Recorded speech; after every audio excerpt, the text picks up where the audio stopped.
Hi guys, it's MTG here, and today I'm going to be comparing how the cameras perform on the Samsung Galaxy Note 8 and the Samsung Galaxy S8 Plus.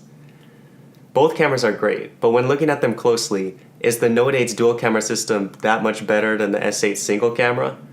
Well, I'm going to be analyzing how the cameras perform in low light and in great light, and I'll also be looking how the 4K video turns out. Let's get right into it. Both phones are equipped with very high quality cameras. In fact, the main cameras on both phones look identical when looking at the specifications on paper. Both the main rear camera on the Note 8 and the rear camera on the S8 Plus have dual pixel 12 megapixel sensors. Both front cameras are 8 megapixel shooters with autofocus. The obvious main difference between the two phones' camera setups is the second rear camera found on the Note 8. The second camera is also 12 megapixels and has a slightly larger sensor that gives the effect of a 2x optical zoom. Samsung calls this camera its telephoto camera, and the main sensor its wide-angle camera. When testing, I made sure to set everything to automatic. Also, I made sure to take both pictures at the same exact time. On the Note 8, I took an additional picture from the same vantage point that also utilized the telephoto lens. When shooting outside, on a nice sunny day, it's almost impossible to distinguish between the pictures shot on each phone. The amount of detail each of the phone's cameras picks up is great, but when looking at the image that the telephoto camera on the Note 8 captured, you can see how useful the second lens may prove to be. For all of those shots, you can get more detail because it shoots a closer photo. This becomes more obvious when looking at little details in pictures taken with the telephoto lens. It captures a closer image, so when you zoom into the closer image, it will not lose as much quality as when you zoom in from a single lens on the S8 Plus. If for some reason you couldn't get any closer to the subject of a photo, the telephoto camera will also help you with getting a closer image without having to sacrifice quality by zooming in. When looking at the pictures from the front camera, they may look identical, but when zooming into my eyebrow region, you can see how much more detail the Note 8's camera picks up. When looking at portraits taken with the rear cameras of both phones, you can start to see a clear difference in quality between the phone's cameras. The picture from the Note 8 was taken with the Note 8's live focus mode that utilized both cameras and lets you adjust the amount of background is blurred after the fact.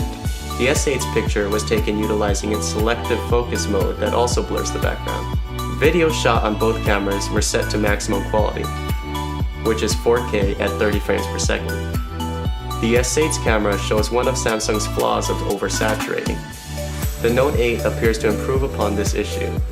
Videos taken on the Note 8 looks more natural while maintaining the same level of detail.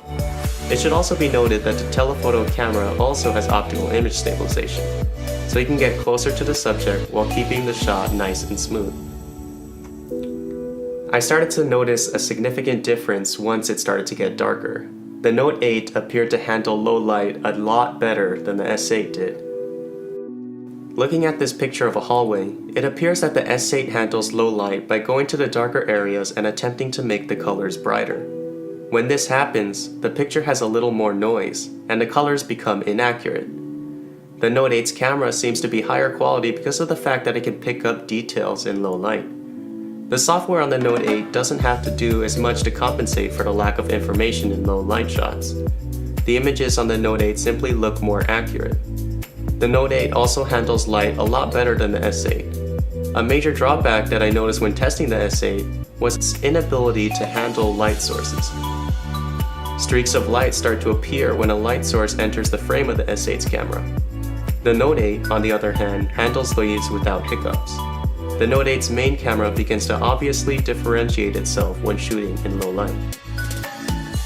Although I may have been critical of the S8's camera, it's still one of the best cameras that you can find on a smartphone to date. It's just that the way that the Note 8 handles low light and its added functionality with the dual camera system just makes it objectively the better smartphone camera, period. I'm going to be posting a lot of Note 8 content in the near future, so please click the logo down below to subscribe, and click the notification bell to stay up to date on my latest videos. Check the description for a link to my Twitter account, and if you like this video, please give this video a thumbs up. And as always, thanks for watching, and I'll see you in the next video.